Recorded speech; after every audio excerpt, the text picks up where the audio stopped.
here's a watch that doesn't seem to know who it's for. IWC calls this the Top Gun Miramar, but the promos, one shows a woman casually wearing it like it's a lifestyle accessory.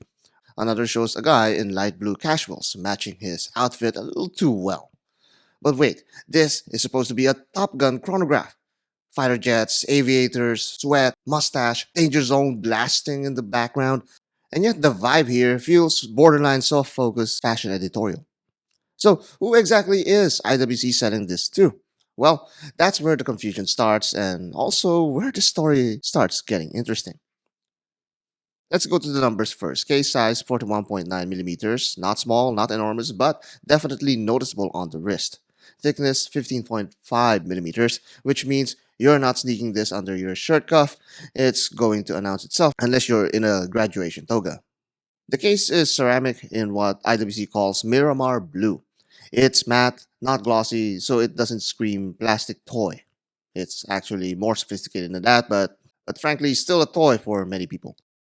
Inside is an in-house caliber movement, the 69380. That's IWC's workhorse automatic chronograph. It's a column wheel caliber, so the pushers feel snappy and precise, not mushy.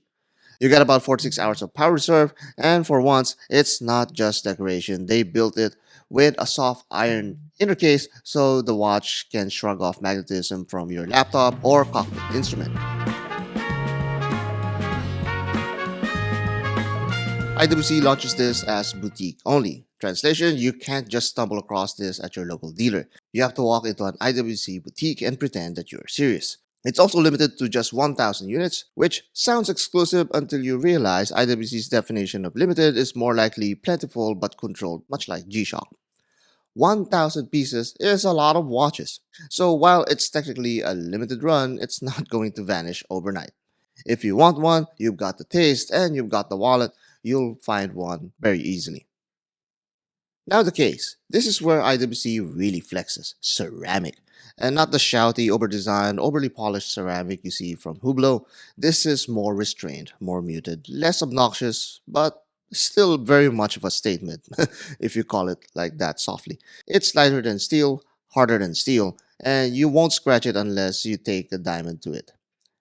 The shade, it's pale ceramic blue that somehow Pantone is involved in and looks unusual without being cartoonish. It's a delicate balance. If it was slightly more vibrant, you're approaching Looney Tunes territory there. It's the kind of material that whispers, yes, I spent five figures on a watch.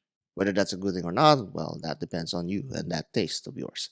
And here's the surprise. Even if it's 41.9 millimeters in case diameter, it actually wears better than you think. The lugs curve down nicely, it's a little bit shorter than you'd expect, and the case isn't overly wide. The lightweight ceramic also keeps it from feeling like a brick on your wrist. So if your wrist isn't built like a Top Gun pilot's, this thing is still manageable. The downside, if you're hoping for stealth, this isn't it. It's that yellow Batman logo all over again. Outer blue ceramic is just going to stand out. And here's something that makes living with the watch much easier, the quick change strap system. IWC built this into the strap so you don't need tools or a trip to your jeweler. Press click and the strap comes off, whether you're swapping between military green textile, leather, or even a NATO option. Equally easy is how you slide this into the spring bars, so it really is a quick change solution, especially when you have a lot of these straps lying around. For a watch this bold, being able to change the personality in seconds is a genuinely useful feature, not just a gimmick. Kudos to IWC there. IWC has more surprises here, but frankly, it's kinda expected. It's the dial. IWC seems to phone it in with this one, but they kinda didn't. The subdials have these concentric circles like miniature vinyl records that catch the light. This is not something new, we've seen this from IWC over and over again, but it still gives depth without trying too hard.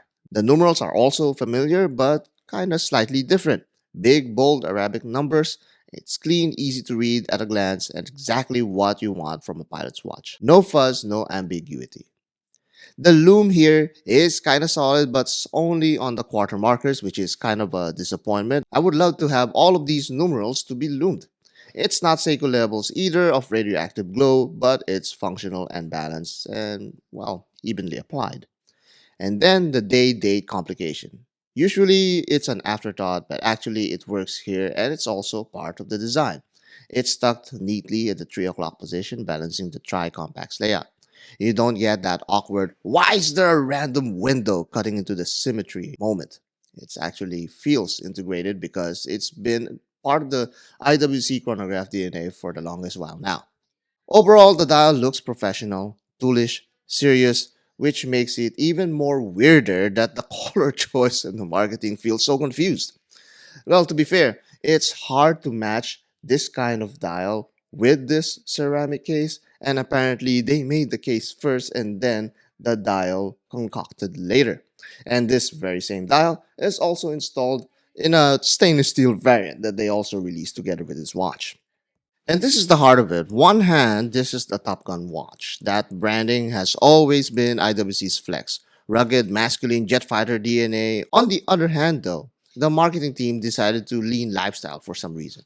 To show a woman casually wearing it like it's the new pastel Prada accessory. To show a guy in light blue attire matching his watch to his outfit like he's going to brunch. It feels contradictory.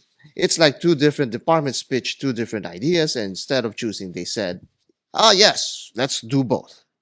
Which leaves you, the buyer, a little confused. Am I buying this because it's rugged and military inspired, or because it goes with my baby blue sweater set? It's a tool watch dressed like a boutique fashion watch, and that identity crisis becomes part of the story.